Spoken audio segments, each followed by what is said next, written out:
Boa noite novamente. Bom, pessoal, hoje nós faremos a nossa revisão do conteúdo da disciplina, né? Nosso último momento de revisão do conteúdo, de instrumentos de representação temática da informação 1, né?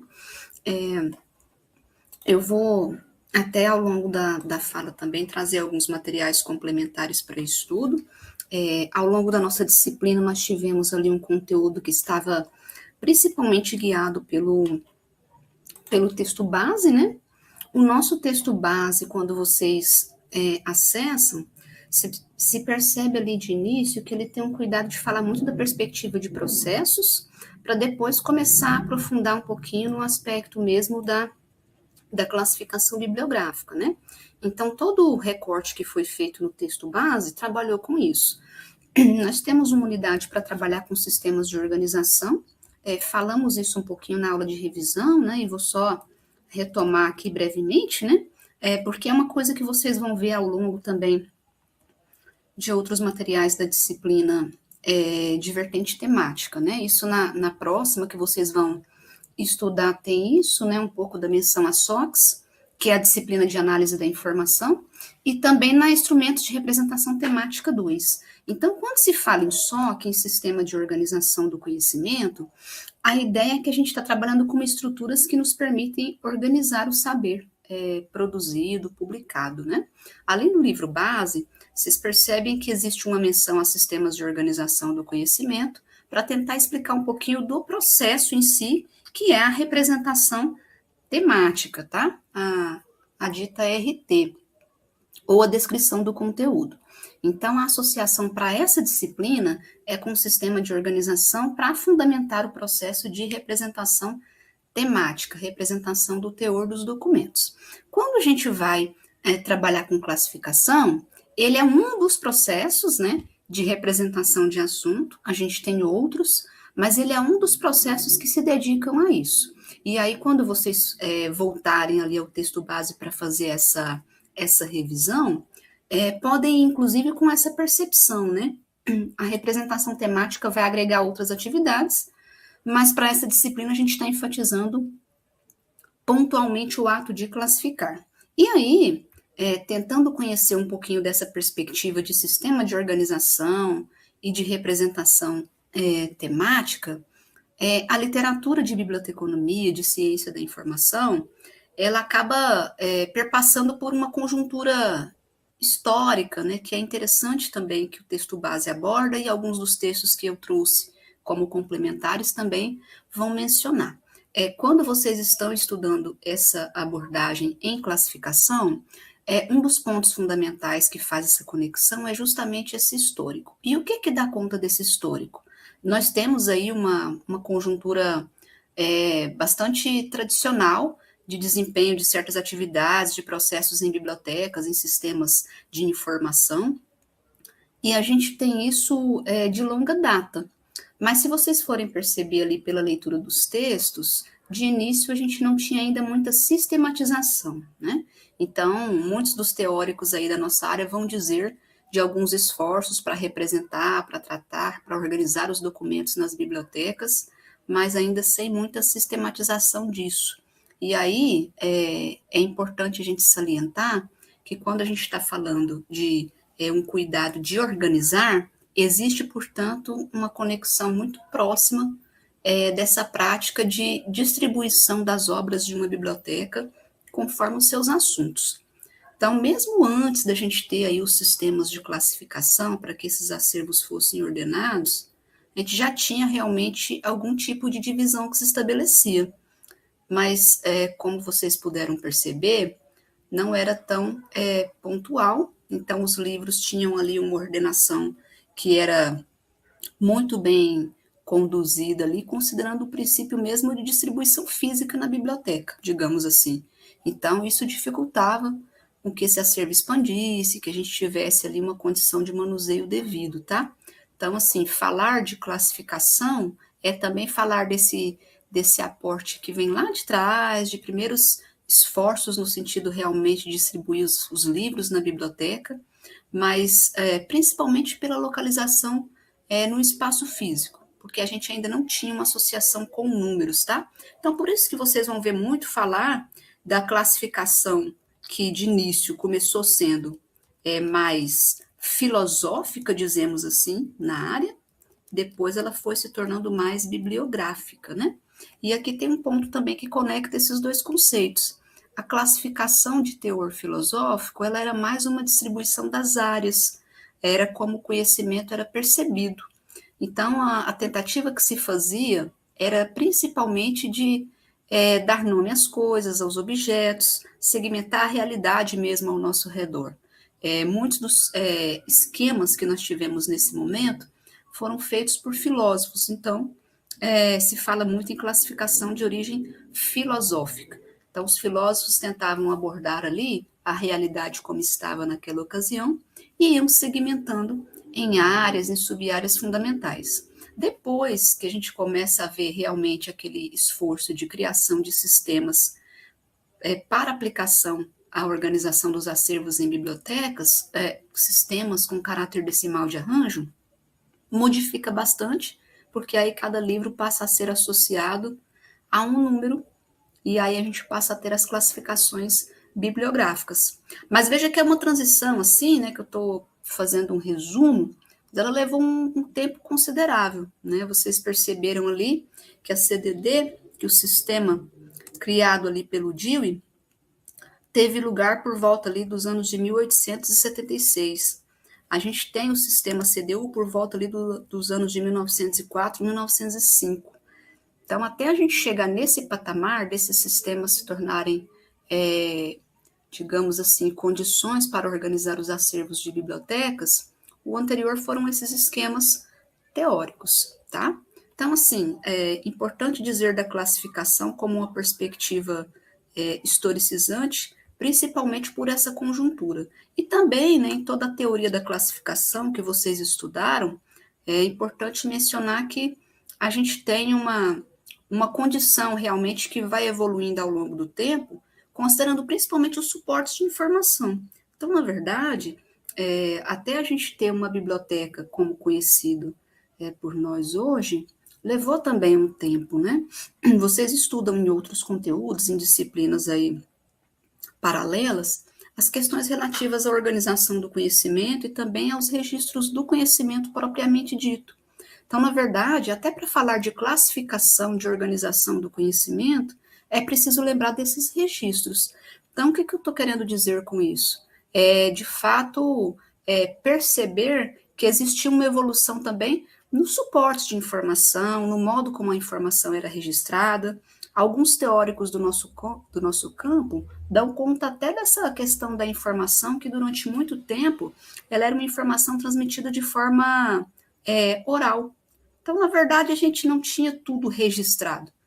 Falando assim, parece até que é uma coisa lá de trás, mas ainda hoje tem isso, né? Eu não sei como funciona para vocês, mas, por exemplo, eu tenho muitas anotações, tenho coisa que eu vou estudando, vou deixando, faço um rabisco aqui, outro ali, e tem muita coisa que fica aqui, né? Orbitando nos pensamentos, nas ideias que vêm à tona. Mas nem tudo é objeto de registro. Então, a gente também lida com oralidade ainda hoje. Mas aquela época era uma dinâmica em que a gente tinha, de fato, uma dificuldade por registrar, por conta mesmo da falta de suportes suficientes, né? Até ter um objeto livro, né, formal, assim, para a gente poder ter essa forma escrita ali pontuada, levou um tempo também, né? Camila está falando da parte filosófica. Exatamente, né? A gente fala de área, eu estou mencionando como classificação filosófica, mas em alguns textos vocês vão ver outros nomes até, né? Então, classificação das ciências, classificação das áreas do saber, classificação filosófica também. Nesse momento em que a gente passa a ter essa condição de representação do saber em certos tipos de registro, pensem vocês na dinâmica também do aumento dessa produção, que acabou, digamos assim, guiando os nossos esforços em bibliotecas para a organização, né? Então, se você tinha uma quantidade X de livros e isso duplica, triplica, a gente passa a ter uma expansão do conhecimento em si registrado, as formas de organização também passam a ser uma questão, assim, crucial para nós, né? Então, de fato, não dá para dissociar muito essa perspectiva de produção do conhecimento, né, digamos assim, do quesito tratamento e organização. E é até interessante porque, assim, a gente vai olhar aí alguns fluxos, né? Deixa eu até tentar projetar a tela aqui para a gente poder ver junto, retomar essa ideia. Eu tinha mencionado isso na aula inaugural, assim, de forma bastante breve, né? Mas acho que é válido sempre a gente considerar outros ciclos, outros modelos de representação, né? Lá no texto base de vocês, a gente tem esse modelinho aqui, que é um modelo que reúne algumas instâncias aqui, algumas atividades. Eles colocaram no texto base, pessoal, como representação aqui do SRI, né? Do Sistema de Recuperação. E aí vocês percebem que existem aqui 10 instâncias, né? Estão numeradas. A gente começa aqui por algumas que reúnem o saber, né? Então, a seleção, a aquisição. Depois que acontece isso, a gente passa para uma instância do tratamento, da representação, né? Então, temos aqui a representação descritiva, temos a representação temática, colocada até uma instância de organização aqui, em separado, né? E aí a gente caminha para questões que também perpassam essa organização, esse arranjo dos acervos, que é o quê? A guarda, o armazenamento, né? Na medida em que o conhecimento é classificado, é organizado, você procede também a uma guarda dessas obras, a uma armazenagem específica, né? Então, isso também é uma etapa. E a gente depois caminha para aquelas instâncias que envolvem mais a perspectiva de busca, de acesso, de recuperação, de disseminação da informação. Então, na verdade, a gente está falando nessa disciplina de representação temática pontualmente do processo de classificação, porque, como eu disse no início, temos outros. Mas veja que isso aqui é uma das esferas, a gente tem uma série de outras ações acontecendo. Aqui é uma representação, inclusive, de caráter cíclico, né? E outros modelos vão trazer aí com outros nomes, com outras designações, mas a perspectiva é muito semelhante. Então, é pensar em uma série de atividades que perpassam a conjuntura de intervenção sobre os documentos, e obviamente que isso aqui vai acontecer para que a gente consiga ter acesso a todo esse conhecimento que foi produzido, tá? Então, assim, lembrem também que estamos falando, sim, de representação, de classificação, de organização do saber, e que isso não acontece de forma individualizada, separada de outros processos, né? Então, essa representação cíclica é uma das maneiras que a gente pode entender essa circunstância de trabalho que vocês realizam, né? Especificamente em nível de classificação ou de organização por assunto. Mas aí, a gente tem, né, que pensar também que temos um trabalho, né, que é super importante de classificar, que lá atrás as classificações elas tinham uma base fundamentalmente filosófica, e aí a gente foi caminhando até uma conjuntura das chamadas classificações bibliográficas, né? Nesse meio tempo, pessoal, certos modelos foram sendo criados, né? Então, existem alguns teóricos que falam até de uma certa transição. Então, entre classificações filosóficas e classificações bibliográficas, tivemos alguns esquemas que se prestaram à organização de catálogos, de estruturas ali não tradicionais, digamos assim, porque não havia uma demanda por organização só nas bibliotecas, como também acontece hoje. A gente não organiza só material de biblioteca. Mas, enfim, de modo geral, como uma forma de dar lugar às coisas, aos objetos, muitos outros esquemas também surgiam, já desde esse momento aqui do arcabouço filosófico da classificação, até a transição para a gente ter aí a criação dos primeiros sistemas de classificação, né? Tem alguns dos textos que eu deixei para vocês ali, sugeridos para leitura, para estudo, e não só eles, mas também as referências que eles trazem, né? Que vão falar um pouquinho disso, tá? Depois também eu posso indicar algumas outras fontes. Uma que eu gostaria de trazer para vocês, vou até pegar e pôr o link aqui. Esse material é um material de uma teórica assim muito respeitada no nosso campo. Veja se vocês conseguem abrir, porque o link, essa revista, eu acho que às vezes ela tá dando uns probleminhas assim, aí tem hora que oscila.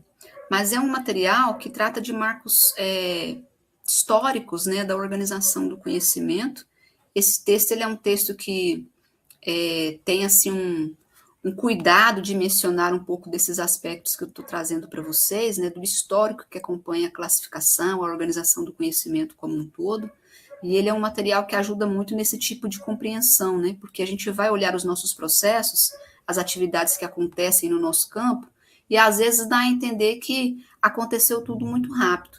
Mas, assim, na verdade, é um esforço atrás do outro, né? Mesmo depois que houve a criação do sistema do Dewey, que é considerado o primeiro aí de base bibliográfica, a gente ainda teve muito trabalho para regular essas ações aí em torno da classificação. Então, nada, né, digamos, está pronto e acabado. E aí, pessoal, esse texto de marcos históricos da organização do conhecimento, veja que ele não usa marcos históricos da classificação, mas sim marcos históricos da organização do conhecimento. Sai da projeção aqui, né? Esse é um material da professora Agar Espanha Gomes, né, que é uma teórica bastante respeitada na nossa área, como eu estava falando, e é importante, assim, se vocês conseguirem dar uma olhadinha, apesar de ser um texto extenso, por conta mesmo desse caminho que é bastante explicativo, tá? De tudo que a gente viu na disciplina e também ajuda a entender um pouco do que vocês vão estudar em conteúdos posteriores. Então, isso que eu estou dizendo, né, da questão da informação em perspectiva da oralidade, depois dos registros da informação, desse esforço também de começar a desenvolver técnicas para organizar o saber, que não só a classificação, mas muitos outros modelos, né? Isso está tudo mencionado aqui. Ela fala muito de catálogo também, então é um texto que pode apoiar muito vocês também no estudo lá do conteúdo relativo à representação descritiva. E aí é interessante porque vai demarcando época a época, né, na antiguidade, na Idade Média, fala-se aqui dessa transição que a gente foi tendo aí para, de fato, começar a ter uma condição de produção de conhecimento mais ampliada. Isso também foi muito importante para nós, né? Por quê? Porque aí você tem mais conhecimento sendo gerado, os livros, né, com a prensa de Gutenberg passam a ser ali produzidos em uma escala maior, e obviamente isso influencia também na preocupação de classificar e organizar tudo isso, né? E aí é um texto importante, assim, para a gente compreender essa perspectiva histórica, e ele é de uma leitura tranquila, tá? Embora seja um texto extenso, e ajuda associar um pouco dessas explicações nos textos que vocês viram a respeito dos sistemas de classificação e do quanto eles representaram ali um recorte diante daquela realidade de organização que a gente vinha tendo até o momento, tá? Então, eu recomendo que vocês deem uma olhadinha para complementar um pouco desse quesito aí que a gente está trabalhando com esse conteúdo. E óbvio, né, pessoal, se eu estou falando de uma transição de classificações que eram de base filosófica, eram esquemas, eram arranjos feitos ali para distribuir as áreas do conhecimento, e depois a gente começa com classificações, essa minha base de organização muda para número, esse é o primeiro ponto, e a gente tem grandes sistemas aí que começam a ter lugar, principalmente sistema CDD e também sistema CDU. Lá com CDD, pessoal, vocês viram, né, as características em termos de tabelas, né, a estruturação do sistema.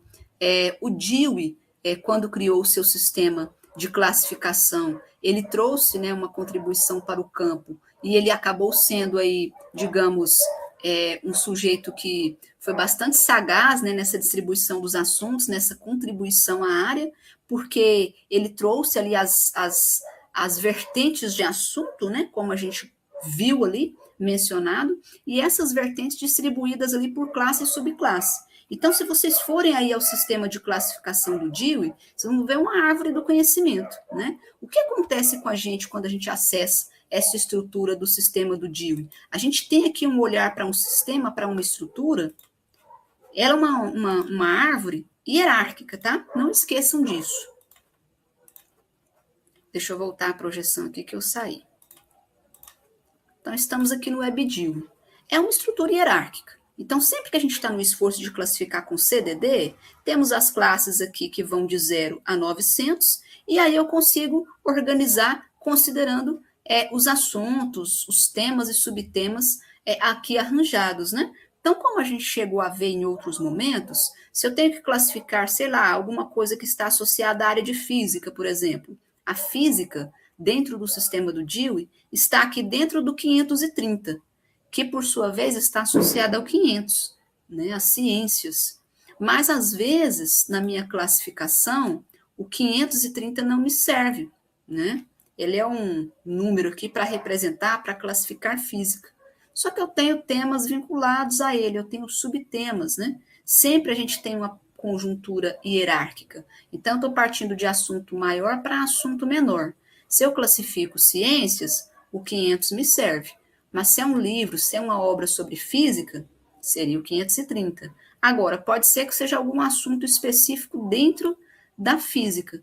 E aí, à medida em que você começa a vasculhar essas tabelas, você percebe que tem esse tipo de possibilidade de classificação mais específica.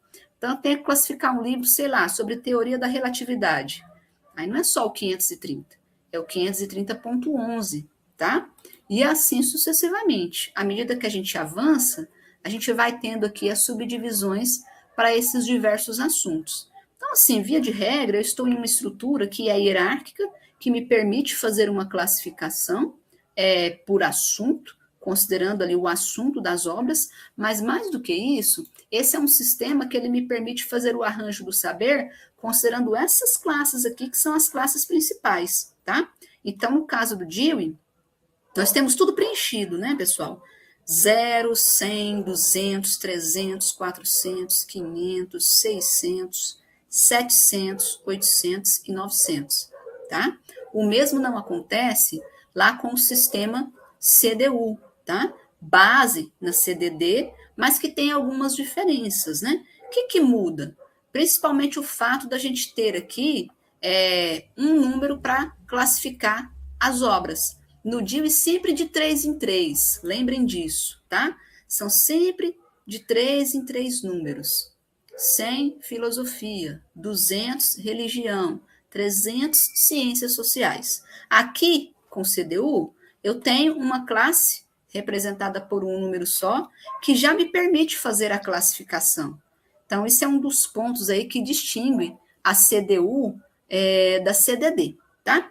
Não é o único, tá? Mas é um dos pontos. Então, por exemplo, se lá na CDD eu tenho um número 100 para classificar livros de filosofia, em CDU eu tenho 1, tá?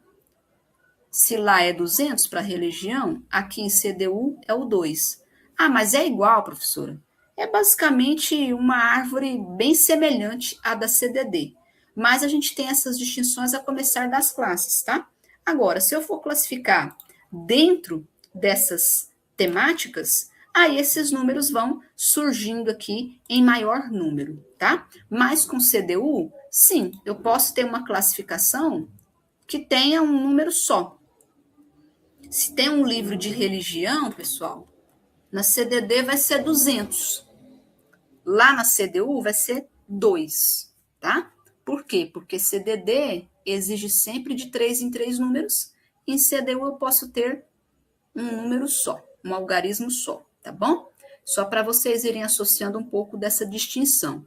E é importante que a gente pense em relação ao sistema CDD, que além das classes gerais, das classes principais, que aí até indiquei que vocês acessem, que vocês vasculhem aqui para ir associando esses assuntos como estão organizados, a gente tem tabelas também, tá, pessoal? Por quê? Porque o sistema, ele não é feito só de classes de tabela principal. Então, tem aqui as main classes, mas tem também as tabelas auxiliares, que no caso do Dewey, pode ser em número de 6, pode ser em número de 7, a depender aí da edição do sistema que você vai acessar, tá? É importante vocês atentarem, pessoal, no caso das tabelas auxiliares, principalmente que elas são complemento, tá? Então, quando eu estou falando de assunto de tabela principal, de TP, eu estou falando daquele que vem de uma das classes principais. Então, no caso do Dewey, as tabelas principais vão lá da classe 0 à classe 900, tá bom? No caso da CDU, as tabelas principais vão lá de 0 até 9, certo? Mas pensa em termos de tabela auxiliar. Como o próprio nome diz, a tabela auxiliar, ela vem em complemento ao assunto de tabela principal, tá? Por que que isso vai acontecer? Porque a gente tem a condição ali de organização das obras de uma biblioteca, tanto pelo assunto geral, quanto por assuntos específicos que esse livro pode ter, além do que tem aspectos que perpassam a obra, também são importantes de serem representados, tá? Então, no caso do sistema CDD, vocês vão perceber que tem ali uma tabela para subdivisão padrão, que é a tabela 1, tem uma tabela para lugar e para períodos, né, para tempo, que é a tabela 2, tem uma tabela para divisões em artes e literatura, gêneros literários, que é a tabela 3, tem uma tabela para línguas, tabela 4, tem também para grupos e etnias, tabela 5, tem uma tabela para língua enquanto idioma, tabela 6, e se for uma edição da CDD um pouco mais antiga, tem também uma tabela de grupo de pessoas, que é a tabela 7. Por que a gente fala disso, né, de edições? Porque como estruturas de organização do conhecimento, CDD e CDU são constantemente atualizadas. Então, às vezes, você vai trabalhar numa biblioteca, você vai encontrar uma CDD da vida lá que tem 7 auxiliares. Às vezes, você está lidando com a edição mais nova do sistema, a edição online, por exemplo, que vocês usaram para as atividades, aí você vai olhar e falar, ué, só tem 6 auxiliares aqui. O que mudou? Mudou a edição, tá? Então, percebam também essas nuances aí de composição de CDD e de CDU, considerando a edição que vocês estão usando, né? Ah, eu estou usando a CDD lá de 2003, a versão em inglês. Ela vai ter uma estrutura, né, que vai distinguir da edição mais recente, da versão online do sistema, que é atualizada mais rápido, tá? Aliás, sobre isso, pessoal, é importante vocês irem associando também, né, que essa lógica de acesso nosso ao sistema online, como vocês fizeram aí, né, ela acontece como uma das possibilidades, mas pode ser que em alguns casos vocês estejam utilizando de um sistema impresso, tá? Um sistema tradicional, digamos assim, como a gente costuma dizer. E aí, se for o caso, se vocês estiverem utilizando a CDD impressa, o que vocês vão encontrar? Vocês vão encontrar ali 4 volumes do sistema CDD, tá? Eu gosto de falar isso porque pode acontecer também de vocês irem atuar em algum lugar que seja o sistema impresso do sistema, né, o sistema impresso da CDD, e aí vocês vão ver 4 grandes livros, 4 volumes ali para poder classificar, tá? Em alguns dos textos isso é mencionado, mas, enfim, a gente acabou não tendo essa possibilidade e não teremos também no sábado, né, já que as atividades serão remotas, então vocês não vão visualizar um sistema impresso. Mas, assim, fica aí a sugestão, né, se vocês tiverem condição de digamos assim, frequentar uma biblioteca que seja aí classificada em CDD, ou tentar ver aí algum local próximo de vocês, né, algum centro de documentação, alguma estrutura de sistema de recuperação, tenta ver isso, né? Dá uma conversada com o bibliotecário, troca uma ideia ali e pergunta pela CDD que eles usam. Se for o sistema impresso, são 4 grandes livros, tá? Então, você tem ali as tabelas, tem um índice também para você procurar os assuntos e tem também uma parte ali do sistema, um volume, que é um manual, que é ali um conjunto de instruções de uso, tá? Então, assim, a gente precisa dizer disso, né? Porque vocês fizeram a prática utilizando o sistema online, mas existe a CDD real, tá? Real oficial, que são esses 4 volumes aí do sistema. Mas em termos do sistema WebDIL, pessoal, que vocês acessaram ali mediante senha, tem essas classes principais e tem essas tabelas auxiliares. Então, quando a gente está lá falando de tabela auxiliar, vocês estiverem lendo nos textos, TA1, TA2, TA3, é o quê? Tabela auxiliar 1, tabela auxiliar 2, tabela auxiliar 3, e prestar atenção que cada tabela dessas vai servir aí para indicação de um dado aspecto de segmentação do assunto da obra, tá? Em alguns casos, vai servir para indicar, como a gente viu ali, algum quesito de literatura, ou, às vezes, algo relacionado à língua, a idioma. Tem tabela que a gente consegue indicar o quesito ali de representação relativo a lugar, tá? Então, assim, eu tenho lá um material, eu tenho um livro, né? Sei lá, da própria área de biblioteconomia. Vou classificar ele lá no 020. Mas aí, de repente, me é solicitado também a classificação utilizando um auxiliar ali para lugar, tá? Se é o caso, pessoal, se isso vem como uma demanda, mas como é que eu vou saber se isso é necessário? Você vai saber principalmente analisando o livro que você tem em mãos. Se é demandado algo relacionado aí à tabela auxiliar pela via de lugar, por exemplo, você vai utilizar lá a tabela para indicar isso, né? Deixa eu voltar aqui à projeção. Então, o livro é de biblioteconomia. Estou classificando ele no 020. Mas, às vezes, quando eu estou analisando, eu percebo que ele tem um aspecto um pouco mais detalhado, né? Talvez seja uma discussão sobre biblioteconomia na América do Norte, por exemplo. Então, tem uma tabela auxiliar, pessoal, que é a tabela auxiliar 2, e ela tem aqui a condição de indicação de lugar, tá? Então, assim, o 020 é TP, é tabela principal, mas o livro não fala só de biblioteconomia. De repente, ele fala de biblioteconomia na América do Norte. Se for o caso, a classificação vai ter ali, além do 020, o número 7, tá? Por que o número 7, gente? Porque o número 7 é o número para a América do Norte. Da onde que vem esse número? Vem da T2, da tabela auxiliar 2, que é a tabela para indicação, entre outros aspectos, do aspecto de lugar.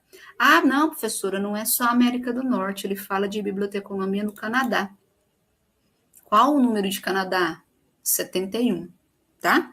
Então, olha, se for um livro de biblioteconomia, classifiquei no 020, ok, mas é biblioteconomia na América do Norte.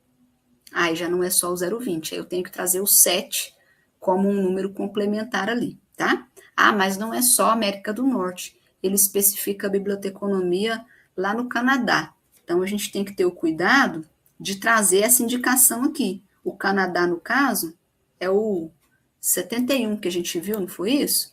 Então, a gente vai classificar com esse complemento, tá? O 020 é biblioteconomia e o 71 é Canadá, tá bom? Alguém ergueu? Telce, né? Pode falar. Foi eu que levantei. Aí, no caso, nesse exemplo que você deu, aí ficaria 020.7.71? 020.71, tá? Se for biblioteconomia geral, né? Pode ser que seja um assunto mais específico, tá, Telce? Tá. Mas aí na América, se fosse biblioteconomia na América do Norte e no Canadá, não entraria o 7 também, não, da América do Norte? E o 71 do Canadá? É importante você falar isso. Pensa o seguinte aqui junto comigo. Se é América do Norte, é 7, tá? Então, poderia ficar aqui classificado no 020.7. Mas daí, olhando a obra, eu percebo ali que não é especificamente América do Norte. Fala especificamente de Canadá.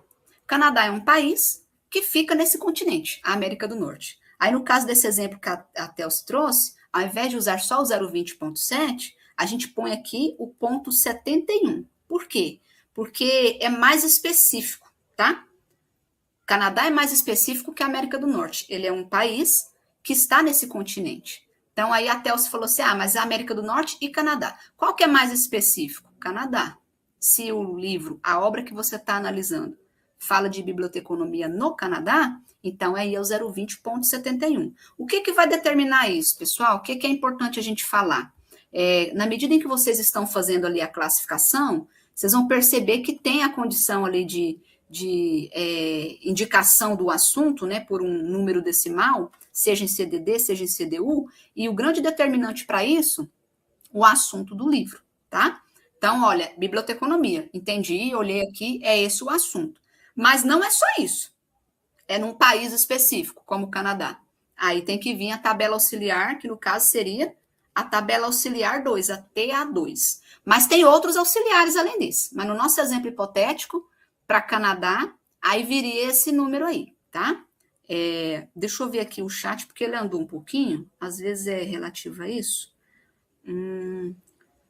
Camila está dizendo aqui, me desculpe pela confusão. No caso da CDD, eu coloco o número da tabela principal e depois qual a sequência das outras tabelas. Caso haja uso de mais tabelas, eu separo por pontos. Também é uma pergunta bem importante, tá? Pessoal, eu falo isso para a disciplina e também digamos assim, nos estudos posteriores de vocês. A CDD, ela tem o ponto decimal, né? Então, vem os números, como vocês viram aí no nosso exemplo, 0,20,71. 3 casas, tá? 3 números, eu uso o ponto decimal, tá bom? Essa é a regrinha de composição com CDD. Então, assim, estou fazendo a estruturação ali da notação, usei um número lá, ou melhor, uma notação que tem 3 classes de números, aí eu uso o ponto decimal. Por que é importante a gente separar isso? Porque lá na CDU é um pouco mais democrático, você pode ter o ponto ali a partir de 2 números só, a partir de 3, tá? Além de ter outros sinais, de ter asterisco, de ter barra, de ter mais.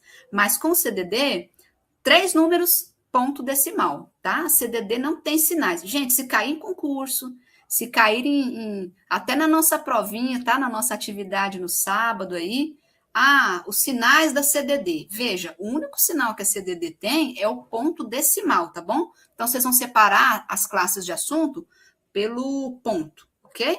Lá na CDU, aí sim a coisa fica um pouco mais democrática e a gente tem outros sinais que não só o ponto. E aí, em relação a isso que a Camila falou também, a gente tem uma ordem sugerida. Na CDD é mais curta, porque CDD costuma ter classes menores de assunto, né?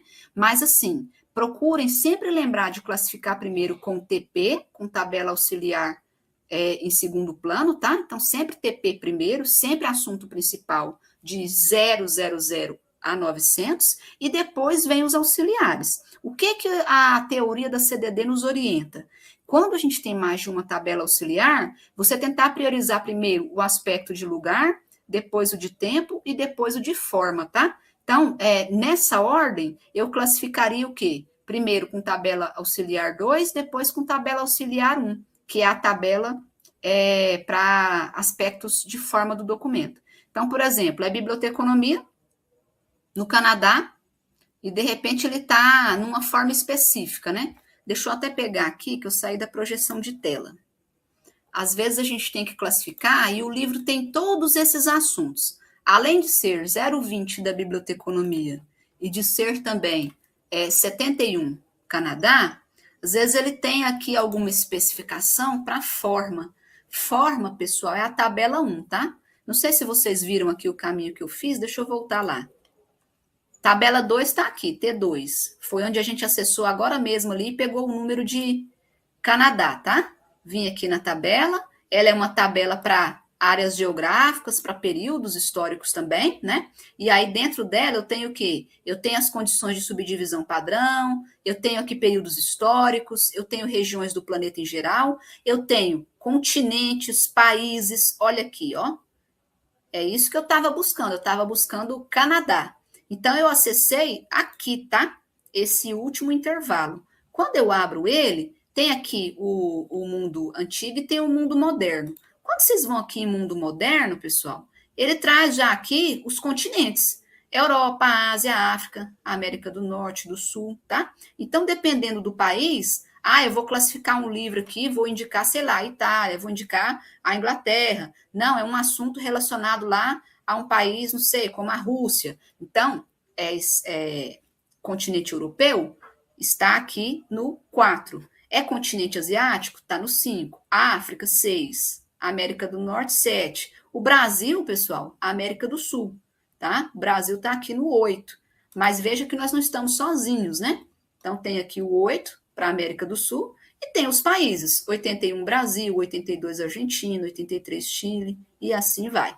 Mas daí, essa é a tabela 2, a T2, a tabela de lugar. Eu tenho outra tabela, que é a tabela 1, tabela auxiliar para forma, tá? E aí, eu quero indicar, por exemplo, que é um material de biblioteconomia no Canadá, mas de repente ele é escrito em forma enciclopédica, sei lá. Se é forma, pessoal, Se é formato, eu tenho a condição de fazer a indicação pela tabela auxiliar 1. Qual que é o número que eu tenho na tabela de forma para a enciclopédia? É o 03, tá? Então, aí, a minha classificação, se for seguir essa regrinha que a gente está aqui fazendo, vai vir o número para biblioteconomia, vai vir o número também para Canadá, que é o 71, lembram? E vai vir também um número para enciclopédia, tá bom? Então, respondendo a pergunta que foi feita, né, da Camila, se a gente tiver mais uma tabela, como é que fica isso? Fica dessa forma aqui, ó. Primeiro o assunto principal. Por que veio primeiro? Porque sempre o assunto principal primeiro, tá? Sempre TP primeiro. Qual que é o assunto principal? Biblioteconomia. O livro é sobre biblioteconomia. Ok. 0,20. Mas é biblioteconomia no Canadá. Acrescento 71. Mas é um livro que está escrito em forma enciclopédica. Acrescentei o 03. Então, aqui, pessoal, eu tenho nessa estrutura hipotética aqui, tabela auxiliar 2 e tabela auxiliar 1, tá? É um livro de biblioteconomia, contexto Canadá, então tabela auxiliar 2, tabela de lugar, área geográfica, e relativo também à forma, porque é uma forma enciclopédica, por exemplo. E aí eu trouxe de T1, tabela auxiliar 1, que é a tabela para forma. Então, dependendo do aspecto de assunto que você tem que indicar, você vai utilizar um tipo de auxiliar, tá bom? No DIWI, 6 auxiliares ou 7, tá bom? E aí, veja que a gente tem o ponto decimal ali, né? 0,20 ponto. O 7,1 para Canadá e depois coloquei o 0,3. Ah, professora, mas você colocou ali uma vez só, né? O ponto, né? Exatamente, uma vez só. E a cada 3 casas que se seguem, pede-se que a gente dê o espaço de uma casa, tá? Para facilitar a leitura ali e a compreensão desse número de classificação. Mas o uso do ponto decimal somente, né, nessa vez aqui inicial das 3 casas. E aí, deixa eu ver a outra dúvida aqui antes de seguir. Janaína, existe uma margem para a interpretação do bibliotecário na hora de classificar, conforme a necessidade, né? Sim. Por exemplo, em uma biblioteca com poucos livros infantis, usar 82 e IFEM 93. Mas se for uma biblioteca especializada em literatura infantil, ir para a especificidade da obra. Isso é bem importante, porque aí, pessoal, tem a ver com uma disciplina que vocês vão cursar mais à frente, tá? Isso tem a ver com as políticas. Vocês vão ter essa disciplina, salvo engano, ali pelo 7º período. Veja que a colocação da Janaína nos faz refletir, né? Às vezes eu estou numa biblioteca e aí eu percebo que os livros são classificados com números menores, tá? A gente fica muito nessa construção em cima do sistema de classificação, estudando as regras também de uso, mas percebam que em alguns casos isso é até deixado de lado, considerando o contexto, considerando o público. Então, sim, às vezes tem biblioteca escolar, biblioteca infantil, biblioteca especializada, que segue uma prerrogativa ali, não tão atrelada ao sistema em si, mas ao contexto, ao tipo de material, ao tipo de público atendido. O importante é que isso esteja constando na política de vocês, tá? Por quê? Minha biblioteca às vezes vai fazer uma classificação aqui que não vai usar só CDD. Eu vou utilizar também um sistema de cores, por exemplo. Isso acontece. Aliás, deixa eu até mostrar um material para vocês que vai ajudar também nesse tipo de compreensão. Eu deixo esses itens, pessoal, não fiquem assim muito assustados não, tá? Se ficarem, fiquem pouco. Por quê? Porque são itens para vocês acessarem depois, tá? Eu sei que o conteúdo é bastante extenso. Ó, esse aqui é um manual, deixa eu abrir aqui para vocês. Faz parte do que eu estou falando, do que eu estou exemplificando aqui agora. Tem uma biblioteca infantil, ou tem uma biblioteca especializada, ou tem um público X, né? Como é que eu faço com a classificação, com a organização? Isso aqui é um manual, pessoal, de classificação, só que esse é em CDU, tá? Lá da Biblioteca de Brasília. E aí vocês vão perceber que é um documento que foi construído, que foi estruturado lá, e eles têm aqui as diretrizes para fazer a classificação. Então, no caso da CDU, que tem muitos auxiliares, tem muitos sinais, será que eles usam todos? Pode ser que não, tá? Então, eles descrevem aqui quais são as classes, quais são os sinais, como é que deve ser feito o uso disso, tá? O que eles vão priorizar, e eles vão colocando isso, inclusive, trazendo os exemplos, tá? Vejam que isso aqui é uma política. Então, assim, é uma biblioteca que optou por algumas regras de uso, no caso CDU, e outras eles adotaram de forma mais sintética. Isso pode acontecer. Aqui tem um exemplo bom disso, eu não sei se dá para vocês visualizarem comigo. Na BNB, na Biblioteca Nacional de Brasília, optou-se por classificar os documentos no seu assunto, seguido da forma. Então, eles têm aqui alguns exemplos. Classifica os documentos no assunto, seguido do auxiliar para a forma do material. Se é um manual, se é um dicionário, se é, enfim, uma enciclopédia, tá? Então, assim, eles vão mostrando as tabelas e vão explicando como é que a biblioteca faz esse uso lá. Então, assim, a minha biblioteca deixou de fazer certo tipo lá de utilização de alguma tabela, ou às vezes está compondo tabelas que geralmente a gente não utiliza de forma composta. Deixem isso registrado na política, tá bom? É sempre importante. Mas, independente disso, sempre vai ter, sim, ali uma condução em cima de assuntos base, tá? Se a classificação for conduzida ali fora disso, ela vai estar, de fato, equivocada. O que eu quero dizer? Se o material, se o item lá é de literatura, eu sei que está na classe 8, na classe 800. Não dá para eu classificar na classe 500, que é de ciências naturais. Então, existe sim uma determinação pontual relativa ao assunto central da obra. Agora, com relação à composição, poxa, mas eu vou usar todos esses auxiliares, vai ficar um número extenso, faça essa composição desse jeito ou não? Prestem atenção no contexto, no público que vocês vão atender, e aí, às vezes, sim, é uma questão que vem à tona o fato de você fazer algumas adequações para o uso no seu sistema ali interno, tá? Deixa eu ver, depois da Janaína, não sei se teve mais alguma coisa. A Janaína também perguntou aqui, CDU pode usar forma antes da tabela principal? Pode sim, tá? A CDU, gente, ela também, via de regra, vai seguir essa notação com tabela principal, depois tabela auxiliar. Mas tem casos que o sistema permite, sim, a gente inverter. Então, colocar o auxiliar antes de tabela principal, tá? Isso pode vir, sim. Acho que aqui no chat foi isso. Então, veja, dentro do que a gente está falando de sistema CDD, pensem nessa estrutura, tá? São as classes principais de 000 a 900, cada uma representa uma área do conhecimento, e a gente tem ali as tabelas auxiliares para indicação de aspectos de forma do material, de lugar, de tempo, de literatura, tá? E aí, procurem dar uma olhadinha, porque cada tabela vai atender a uma especificidade. Com o CDU, pessoal, a lógica é muito semelhante. Deixa eu voltar aqui ao sistema. A diferença é que a gente vai perceber que no sistema CDU aumenta o número de tabelas auxiliares, né? Então, assim, o sistema CDU, ele está aqui apresentado com as tabelas principais, né? As classes principais de assunto, que vão de 0 a 9. Lembrem vocês que tem uma que não está preenchida, que é a classe 4, tá? Para expansão, para uma futura classe de assunto, mas todas as outras estão preenchidas com alguma área do conhecimento. E a gente tem vários auxiliares, tá? Os auxiliares até aparecem primeiro aqui. Então, lá em CDU, pessoal, a gente tem auxiliares que são sinais e tem alguns que são o sinal mais os números, né? Falamos em algum momento aqui, demos esse exemplo, né? Que a gente tem condição de fazer composição com auxiliar somando assuntos. Quando isso vai acontecer? Quando eu não tenho um assunto composto pronto, tá? Acho que eu tinha até dado aquele exemplo lá da biblioteconomia e do direito, né?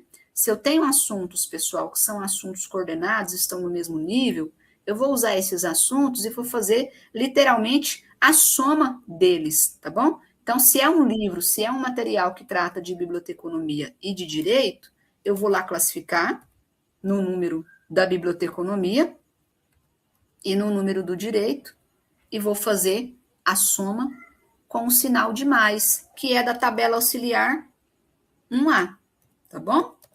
Então, assim, associem o sistema CDU, em termos de tabela auxiliar, sempre com os sinais, tá bom?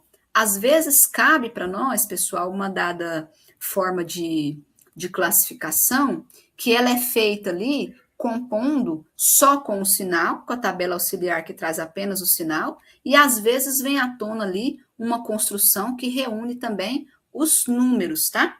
Então, vocês vão perceber que alguns auxiliares, o sinal em si já é uma tabela auxiliar. Então, por exemplo, se são assuntos que estão no mesmo nível, somo esses assuntos, tá? Se são assuntos que têm uma subordinação, também é união, mas aí não é com tabela auxiliar 1A.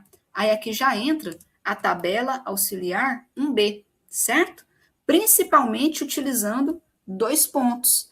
No caso dos 2 pontos, pessoal, usar quando for um assunto subordinado ao outro, tá bom? Então, eu tenho, de repente, lá alguma coisa como biblioteconomia e tem alguma coisa como gestão, tá? E aí você tem uma condição de classificar, por exemplo, assim, tá bom? Gestão na biblioteconomia, vamos supor que é um livro sobre isso, né? Um assunto subordinado ao outro. Aí a gente tem condição de unir com um sinal de 2 pontos, tá? Mas veja, lembrar de colocar o número de um assunto, do outro assunto e colocar o sinal unindo os dois. O que confunde um pouquinho é que tanto mais quanto 2 pontos serve ao propósito de união de classes, de assunto. Mas aí vocês vão observar o quê? São assuntos que estão no mesmo nível ou um assunto está vinculado ao outro? Aí, sendo vinculado, 2 pontos. Não sendo, é o uso do mais. Mas essas não são as únicas questões que a gente traz aqui para uso, tá? A gente tem outras tabelas auxiliares, na verdade, em CDU são muitas, e aí vocês vão perceber que tem, assim, realmente uma construção imensa em termos de auxiliares, guiada ali pelos sinais, tá? Quando a gente vai adotar, pessoal, lembrar que alguns se repetem, né? Então, por exemplo, quando a gente está falando de auxiliar aqui para lugar, olha só, tabela 1E. Aquele exemplo que a gente acabou de ver seria com tabela 1E. Lá na CDD, nós utilizamos Canadá, não foi? No nosso exemplo? Canadá 71, porque o 7 é a América do Norte. Aqui em CDU, vamos dar uma olhadinha. Países e lugares do mundo moderno. Vamos ver aqui a América do Norte, ó. América do Norte Central. Canadá também 71. Só que aqui, pessoal, sendo em CDU, lembrar de colocar o parêntese, tá? Então, viria, nós usamos o 0,20, né? Viria o 0,20 e viria o 71 dentro de parêntese, tá? Isso aqui que muda. Lá com classificação em CDD não tem o parêntese. A gente separou pelo ponto. Com CDU a gente tem o sinal. Então, você não leva só o número 71. Você leva o sinal de parênteses, tá bom? Isso com tabela auxiliar de lugar. Tabela 1E. Mas, às vezes, não é isso. Às vezes, você quer indicar uma etnia. Vem aqui na tabela 1F, tá? Aí você tem aqui povos, você tem etnias, e você consegue classificar utilizando essa especificação. Dependendo do que o assunto está demandando, você vai utilizar um tipo de auxiliar. Temos auxiliar de língua também, tabela 1C. Então, dependendo do que está demandando, você tem condição de indicar aqui, ó, com essa tabela auxiliar, tá bom? Lembrando que aí não é só levar o número, levem também o sinal. Se é tabela de língua, por exemplo, tabela 1C, além do número vai o sinal de igual, tá bom? Cada tabela auxiliar do sistema tem um tipo de sinal. Se é tabela de língua, pessoal, o sinal é o igual, tá bom? Se é lugar, é parêntese. Se é forma, também é parêntese, mas aí o número começa por 0. Então, comecem a associar a partir disso, tá bom? Fica, obviamente, meio confuso no início, porque CDD e CDU, cada qual tem as suas particularidades, mas principalmente lembrar que no caso de CDU, a gente não usa auxiliar só com o número, usa também o sinalzinho, tá bom? Na minha composição, vai o número com o sinal. Que sinal, professora? Se eu estou juntando assuntos, sinal de mais ou sinal de 2 pontos. Se eu estou fazendo uso de tabela auxiliar, sei lá, de lugar, parêntese. Se eu estou utilizando o auxiliar de língua, sinal de igual. E aí você vê lá o número correspondente à língua, ao idioma que você tem que usar, tá bom? Deixa eu voltar aqui. Camila está perguntando, no caso da atividade, geografia e civilização. Ah, sim, você fala no exemplo da composição, né? Então, quando são assuntos independentes, se um não está subordinado ao outro, o mais. Se tem uma subordinação, aí sim os 2 pontos, tá bom? É o tipo de coisa que a prática vai nos dando um pouco mais de tranquilidade para isso também, Camila, porque aí a análise das obras vai permitindo essa interpretação. Às vezes tem obra que, inclusive, dificulta um pouco, né? E por isso a relevância da disciplina seguinte, né? Em que vocês atuarão fazendo algumas práticas de análise das obras, análise de assunto principalmente, que aí nos permite pensar esse quesito, né? O que a obra está demandando aqui? Ela tem algum assunto secundário, além do assunto principal, que eu devo observar para fazer a classificação? Se for o caso, eu trago isso aqui para a minha construção, né? Então, a gente, à medida em que se acostuma a fazer esse manuseio dos sistemas e também se apropria melhor dessa prática de análise, vai sentindo mais segurança para classificar, tá? Eu quero falar para vocês também, além de sistema, né, além de CDD e CDU, um pouquinho, de forma bem breve, sobre o fechamento ali que é do módulo 4, e que vocês viram que tem umas tabelas também, tá? Que aí a gente classifica assunto, mas não só o assunto considerado a partir desse construto por número decimal. Por quê, pessoal? Porque a gente tem ali nas obras diferentes autores que estão representados, né? E aí, nesse caso, vejam que o módulo 4 trouxe para vocês aqui, ó, notação de autor. Então, vocês viram aqui um conteúdo com tabela FA ou tabela PHA, né? E também com tabela Cater. Essas tabelas aqui de autor, gente, são tabelas que eu uso para fazer a construção do sobrenome do autor, tá bom? Então, assim, eu vou ter livros na biblioteca, imaginem vocês, livros de biblioteconomia, todos eles estarão no 020. O que me ajuda a individualizar esses livros de biblioteconomia é justamente a notação de autor, tá? Então, são tabelas que são ordenadas aqui por meio alfabético, onde vocês podem procurar aqui o número correspondente ao sobrenome, né? Vamos pensar, por exemplo, a própria Barbosa, né? Vocês viram que tem um material da Barbosa para leitura na disciplina? Ó, A, B, né? Vamos aqui na coluna do B, vamos ver se tem um número para Barbosa ou algo próximo disso, né? Ó, aqui a gente tem, tá? Veja que aqui a gente tem, ó, não tem o sobrenome inteiro, mas tem próximo disso. E aí a tabela, às vezes, vai ser exata, às vezes você vai ter que indicar no mais próximo, tá bom? No caso do Barbosa, 238. O livro da Barbosa, gente, você usaria aqui o B, 238, tá bom? Isso aqui é a notação de autor, beleza? Por que Barbosa? A gente pega sempre o último sobrenome do autor, certo? A tabela Fá, muito semelhante. Vamos ver se a gente acha a letra B aqui.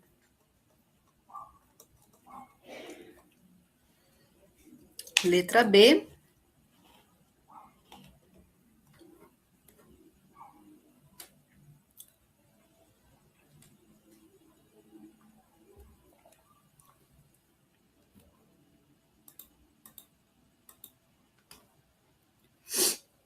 Barbosa, pessoal, 195.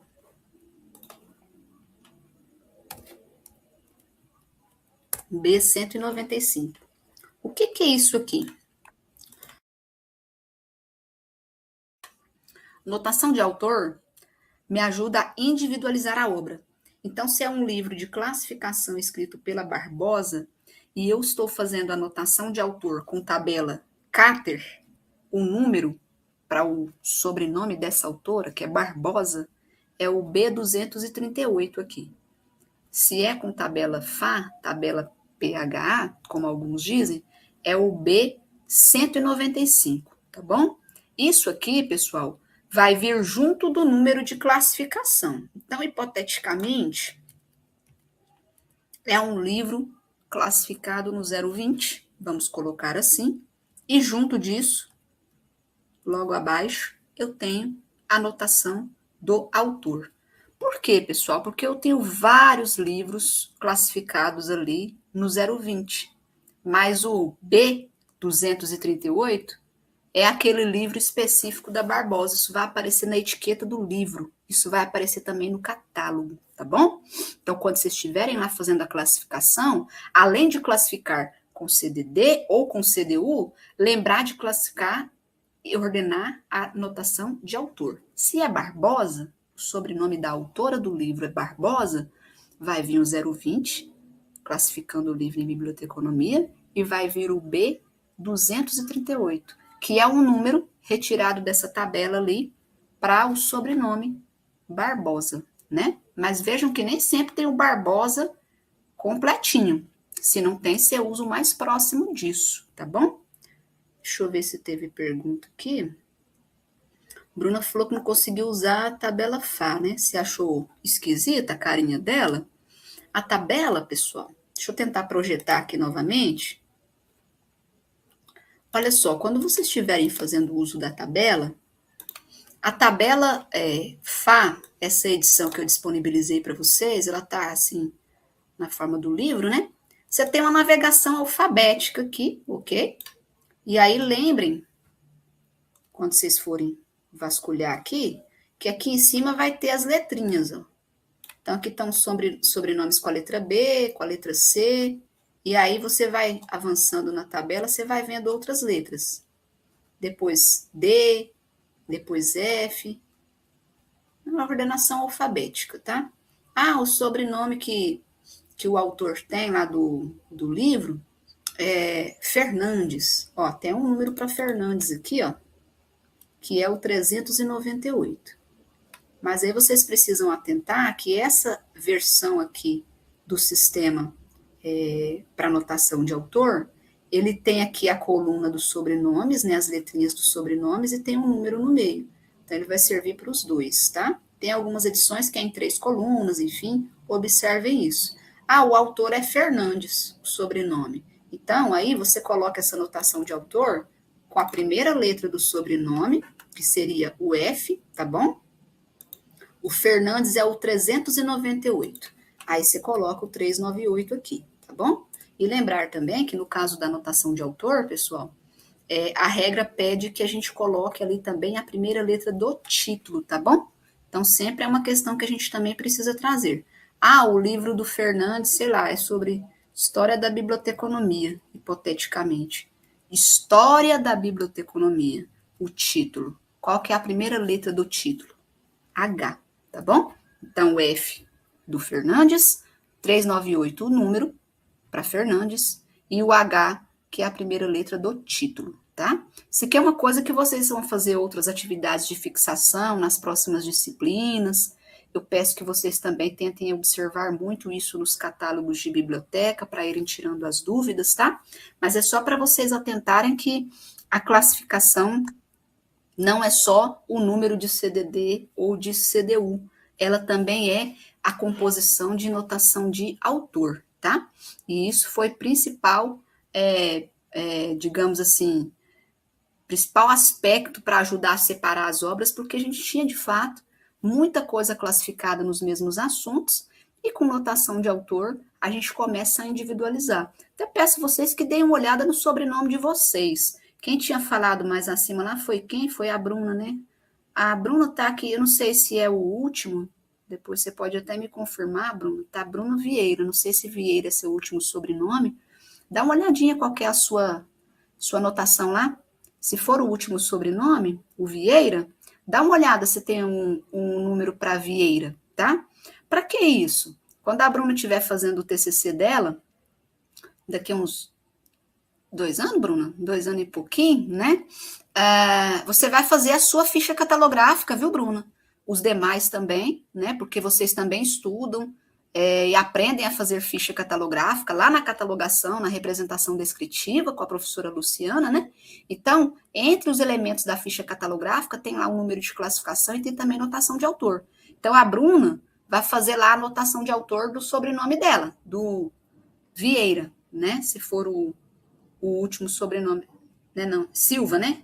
Ah, então é Silva. Então, você vai lá na tabela e procura qual que é o número para Silva, tá? E aí, a gente vai utilizar esse número junto do S, que é o S de Silva, né? E seu TCC, quando você tiver o TCC lá, tiver seu título, você vai colocar junto desse número também a primeira letra do título. Aí vai ser a sua anotação de autor, tá? Se você publicar um livro também, enfim, é essa a dinâmica. Vai individualizar você entre outros autores ali das obras de uma biblioteca, tá? Deixa eu ver aqui mais questões, Janaína. Dúvidas sobre notação de autor nos casos onde temos uma coleção com autores diferentes em cada volume. Se usarmos notação pelo autor, a disposição na estante não ficará subsequente desses volumes. É interessante pensar isso mesmo, Janaína. Tem bibliotecas que indicam, pessoal. Aí vem o princípio da separação para nos ajudar. Imaginem vocês que vocês vão ter lá vários livros classificados no 020, tá? Vocês vão ter várias obras classificadas aí no 020, e essas obras, pessoal, elas correm o risco de ficar, inclusive, com a mesma anotação de autor, né? Que às vezes é de fato o mesmo autor, ou às vezes é ali o sobrenome semelhante, né? Tipo o da Bruna, que é o Silva. Tem muitos Silvas no mundo, né, gente? Então, Silva vai aparecer demais também, né? E tem autor que escreve muito em alguma área do conhecimento, enfim, então pode ser que repita. Então, aí, algumas bibliotecas usam mesmo isso, tá? Às vezes vocês vão perceber que tem lá o número de classificação, tem a anotação do autor, às vezes vem, assim, a individualização da edição da obra, tá? Tem umas que colocam para separar, né? Então, edição 1, edição 2, edição 3, e tem umas que indicam também o aspecto ali da coleção ou do volume, tá? Então, isso também é uma forma de fazer uma separação ali, tá? São elementos que nos ajudam para a gente poder indicar melhor ali na lombada, tá? Naquela etiqueta que vai no livro, a ser guardado na estante, e propriamente no catálogo também, tá? Esse é um recurso que vocês precisam pensar, sim, e também indicar isso na política de vocês ali que foi escolhida, né? Agora, o detalhe é o seguinte, essa questão de ficar subsequente, às vezes a gente precisa pensar só não em termos de notação de autor, tá, Janaína? Às vezes também em relação à própria classificação ali, porque, de repente, são coleções, isso acontece muito na área de literatura, mas aí um é conto, um é aventura, não sei o quê, tal, vai modificando, e aí esses números mudam um pouco. Então, às vezes, é interessante você pensar numa composição também para unificar. Por que isso é interessante? Porque esses livros vão ser guardados lado a lado, tá? Então, esse aqui tem um assunto composto e tal, esse aqui não tem, mas tem local que, sendo em grande número, é importante pensar isso, né? No recurso que você vai usar para unir, para ter essa guarda um do lado do outro ali, tá bom? A Bruna falou aqui que entendeu. Isso, a questão do uso, então, vai ser para essa individualização de autoria, né? A Bruna achou que o 578, né? Deixa eu dar uma olhada aqui, Bruna, para ver se é isso mesmo. Vamos até ver juntos aqui, pessoal, só para fixar melhor, tá? Estamos classificando lá, né? Fizemos o nosso número de classificação com CDD ou com CDU, que seja, e aí a gente precisa fazer agora a indicação do aspecto de notação de autor, né? Então, vamos tentar olhar aqui o Silva, né? Estou aqui na letra S, ó. Tem hora que mistura um pouquinho, né? Porque tem vários, ó. Simões, deixa eu ver, Silveira. Deve estar do lado de cá. Tá do lado de cá, ó. Tá nessa coluna de cá. Deixa eu ampliar para vocês. Ó, o Silva, pessoal, tá aqui no 578, tá? Então, o número, anotação de autor aí da Bruna, vai ser S578, tá bom? Isso aqui é a anotação da Bruna. Aí, veja que a gente fez aqui, né? Não com o Vieira, tá? Porque é o último sobrenome para fazer essa entrada, certo? No meu caso, é o Oliveira. No caso da Bruna, é o Silva, tá bom? Aí, dependendo digamos assim, da composição, né, do último sobrenome do autor, observem isso para vocês procurarem lá, tá? Sempre o último sobrenome. Camila, o uso de tabela cátera ou Fá, nos dois casos, coloca a primeira letra do título no final. Exatamente, tá? Então, eu não sei, né, exatamente qual vai ser o tema de TCC da Bruna. Aí ela vai colocar lá o S578.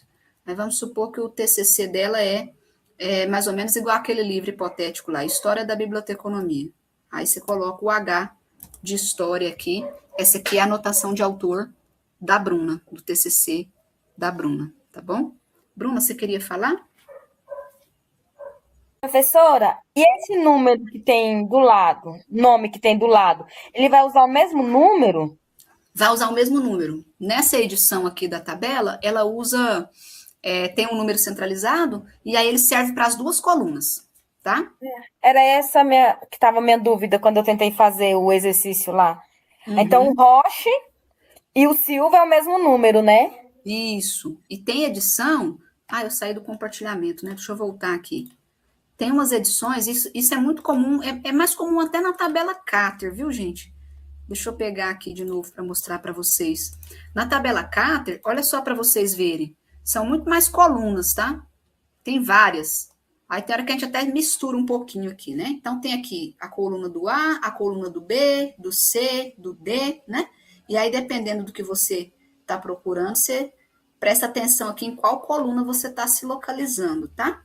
E eu esqueci de falar, assim, lá está pontuado, né, no texto base, enfim, nos conteúdos complementares, mas a tabela Cater, pessoal, foi criada pelo Cater, teve umas adaptações depois, então ela é muito melhor para utilizar para sobrenomes estrangeiros, em inglês, tá? Em outros idiomas aí estrangeiros. Por isso que a gente não tem tantos sobrenomes parecidos com os nossos. Quando a gente tem acervos nacionais, muitos colegas optam pelo uso da tabela FA, porque aí você tem sobrenomes em língua portuguesa. Essa é uma tabela que foi feita, adaptada, né, por uma colega bibliotecária, e a tentativa aqui foi de colocar sobrenomes mais próximos, ó, Alcântara, Albuquerque, enfim, Aquino, Álvares.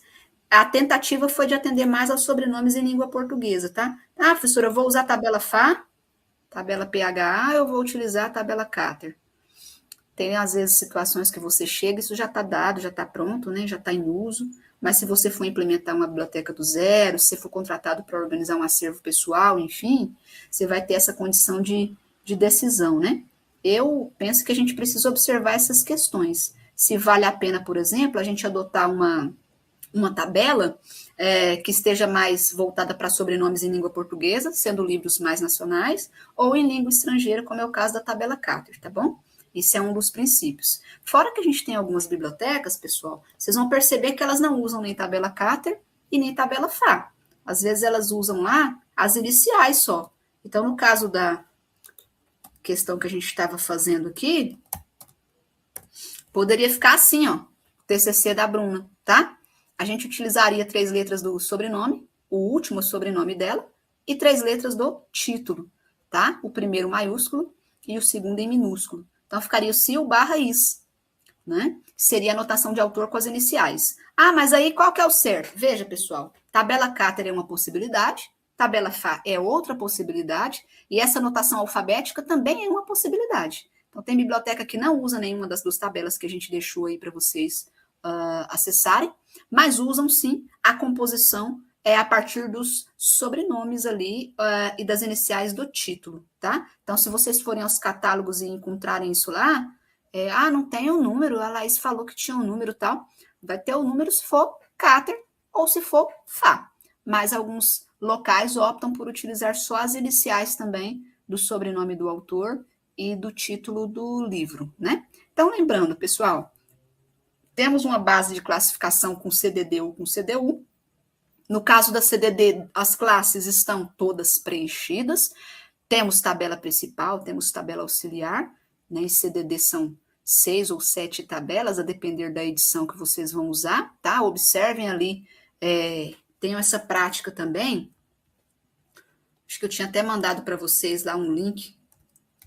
No caso do DIUI, pessoal, é sempre importante vocês estarem por dentro ali, que o DIUI já faleceu, né?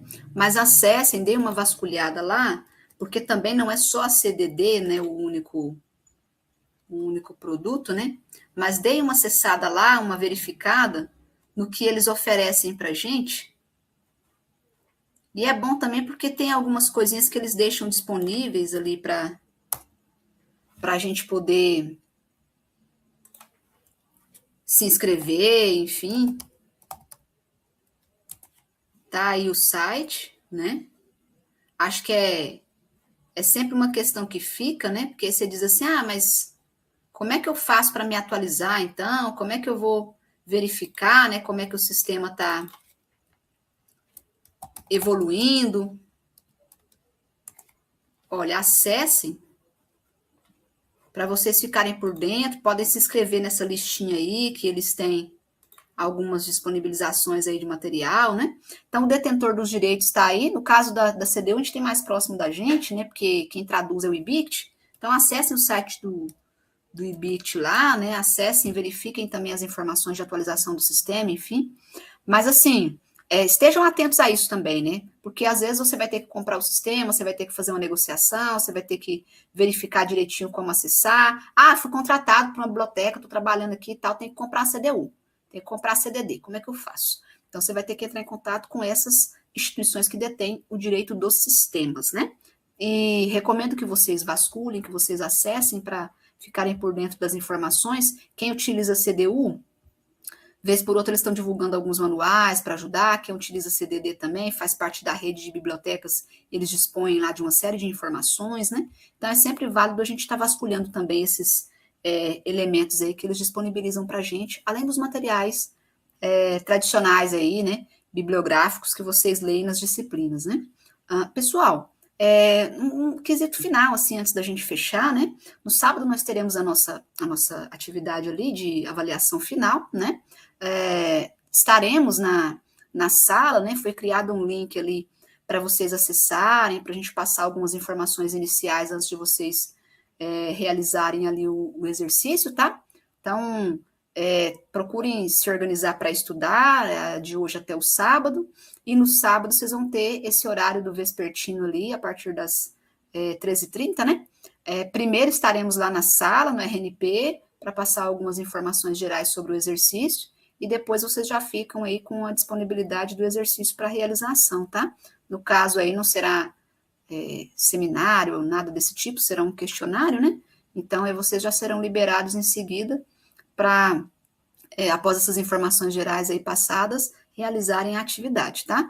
Procurem analisar direitinho aí os conteúdos pelos blocos, né, que foi feita a separação. Então, a parte histórica da classificação, a parte CDD, de CDU, de notação de autor, que aí é o conteúdo importante para essa atividade final também, tá bom?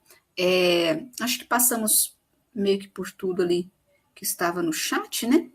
Se tiver alguma coisa também que ficou em aberto, tá? Falem comigo, falem com as tutoras, falem com a nossa monitora também, para esclarecer aí para vocês, tá bom? Estamos à disposição pelo Moodle, pelo e-mail institucional também. Gente, no mais acho que é isso, né? Preparem-se, bons estudos, vamos tirando dúvida até lá, e, enfim, seguimos depois para outra disciplina que a gente vai ter condição de aprofundar um pouco mais outros aspectos, né, dessa questão de análise dos itens, das obras para classificar, para construir notação de autor, né? A gente segue com outros conteúdos que vão ajudar muito nessa compreensão, tá bom? Acho que é isso, né? Obrigada a vocês que conseguiram acompanhar de forma síncrona.